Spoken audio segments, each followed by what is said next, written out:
વડોદરા મહાનગરપાલિકાની વડી કચેરી ખાતે એમપીએમએલએ સંકલન બેઠક યોજવામાં આવી હતી। વડોદરા મહાનગરપાલિકાની વડી કચેરી ખાતે આજરોજ એમપીએમએલએની સંકલન બેઠક યોજાઈ હતી, જેમાં માંજલપુરના ધારાસભ્ય અને અકોટા વિસ્તારના ધારાસભ્ય હાજર રહી વિસ્તારના પ્રશ્નો મુદ્દે કમિશનરને રજૂઆત કરી હતી। મહિનાના અંતે શનિવારે યોજાતી આ બેઠકમાં વડોદરા શહેર જિલ્લાના ધારાસભ્યો અને સાંસદ હાજર રહેતા હોય છે અને વિસ્તારના પ્રશ્નો મુદ્દે મ્યુનિસિપલ કમિશનરને રજૂઆત સહિત સૂચનો કરતા હોય છે। ધારાસભ્યશ્રીની રજૂઆતો અમે સાંભળી છે। દબાણો બાબતની રજૂઆતો થઈ, અલગ અલગ જગ્યામાં રોડ રસ્તાની અને ડ્રેનેજની વોટરની સમસ્યાઓ પણ હતી।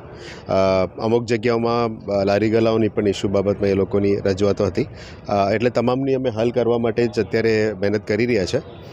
ખાસ કરીને આજે સૂચના આપી છે કે ફૂડ ડિપાર્ટમેન્ટ, યુસીડી, દબાણ હટાવ, ટાઉન પ્લાનિંગ અને જે કન્સર્ન વોર્ડ ઓફિસર્સ એમને સૂચના આપી છે।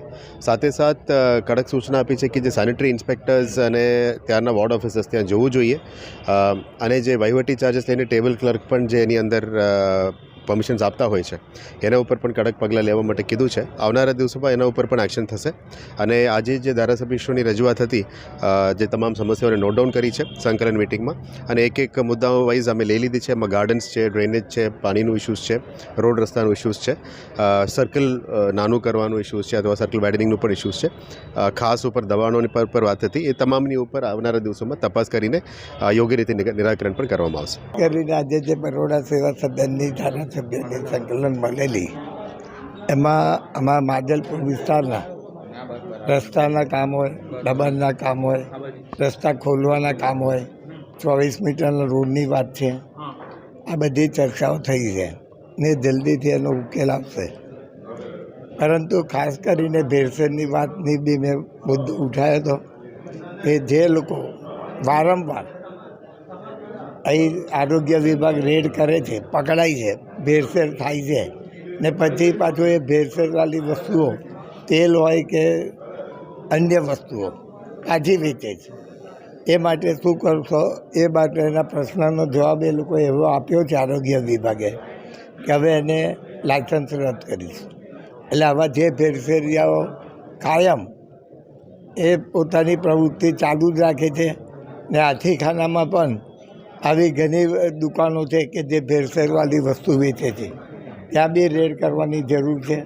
અને ત્યાં બી જે કાયમ એ લોકો પકડાય છે એ લોકોને સીલ કરો, એ લોકોનું લાયસન્સ રદ કરો, એ માટેની ખાસ રજૂઆત છે। તો ચોમાસા દરમિયાન જે અમે લોકોએ પ્રોબ્લેમ્સ ફેસ કર્યા છે કે પાણી ભરાવાના પ્રોબ્લેમ્સ, કે ગટર બેસી જવાના પ્રોબ્લેમ્સ, કે પછી કોઈ જગ્યા ઉપર તમારી જે સ્ટોર્મ વોટર ડ્રેન્સ છે બહુ નાના વ્યાસની હોવાથી જે પાણી ખૂબ લાંબા સમય સુધી ભરાઈ રહે છે, એના જે ઇસ્યુઝ છે એ બધા આવતા ચોમાસા પહેલાં કઈ રીતે આપણે એને પૂર્ણ કરીએ, તો એના માટેની આખી ચર્ચા થઈ।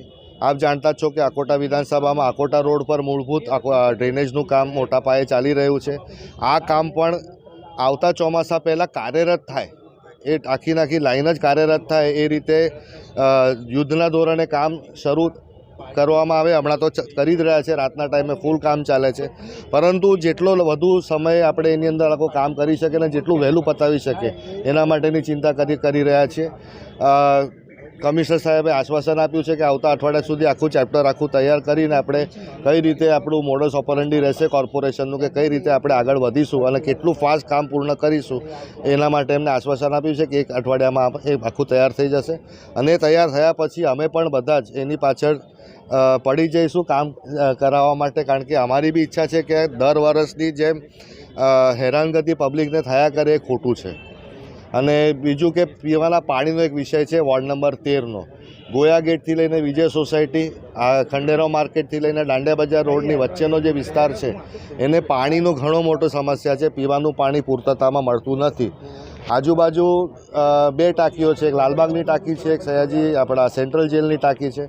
તો આ 2 ટાંકી હોવા છતાં પણ અહીંયા પાણીની અછત છે। આમ જાણવા મળ્યું છે અધિકારીઓ દ્વારા કે પાણી ગેટ પાણીની ટાંકી છે એનું પાણી છેક દાંડિયા બજાર સુધી આવે છે, એટલે લાલબાગની ટાંકી નવી થઈ રહી છે, તો એના વિતરણ માટે, ડિલિવરી માટે પણ સમજો કે લાલબાગના ટાંકીથી લઈને આપણા દાંડિયા બજારના મેઇન ગેટ સુધી, અથવા તો પછી આપણું જે કંટ્રોલ રૂમ છે હમણાં ત્યાં સુધી એક મેઇન ટ્રંક લાઈન નાખી દેવામાં આવે, ત્યાંથી બધાને પાણી અંદર આપવામાં આવે, ડિલિવરી કરવામાં આવે, તો જે કાટખૂણા ને બધા વાકી ચૂકી લાઇન્સ આવે એની જગ્યાએ સીધી લાઈન આવે તો પ્રેશરનો ઇસ્યુ પણ સોલ્વ થાય અને છેક પાણી ગેટથી પાણી અહીંયા સુધી લાવીએ છીએ તો એ બી આપણે બંધ કરી શકીએ. તો જે વિસ્તારમાં આજે પાણી ગેટ તરફ પણ ઇસ્યુઝ આવે છે તો એ પાણી અહીંયા મળે એના કરતાં એ વિસ્તારમાં જ રહે અને આ વિસ્તારને પ્રોપર પાણીની સુવિધા મળે એ માટે ચર્ચા થઈ હતી.